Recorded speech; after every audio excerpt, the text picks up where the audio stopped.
கிறிஸ்துவுக்குள் பிரியமான சகோதர சகோதரிகளே, நீதிமொழிகள் 23ஆம் அதிகாரம் 18ஆம் வசனம் சொல்கிறது, நிச்சயமாகவே முடிவு உண்டு, உன் நம்பிக்கை வீண் போகாது. நீங்கள் முடிவுக்காக காத்துக்கிட்டு இருக்கீங்களா?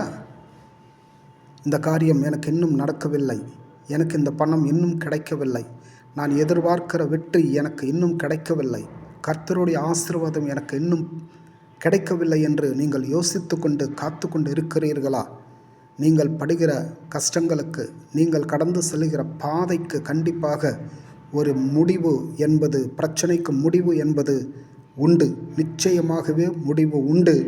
உன் நம்பிக்கை வீண் போகாது. நீங்கள் நம்பிக்கொண்டு இருக்கிற காரியம் ஒரு மனுஷனிடத்தில் அல்ல, நீங்கள் கர்த்தரை நம்பிக்கொண்டு இருக்கிறீர்கள். ஆகையால் கண்டிப்பாக உங்கள் பிரச்சனைக்கு தேவன் ஒரு முடிவு உண்டு பண்ண போகிறார். கர்த்தர் மீது நீங்கள் விசுவாசமாக இருங்கள். அவர் உங்கள் காரியத்தை வாய்க்க செய்வாராக. ஆமேன்.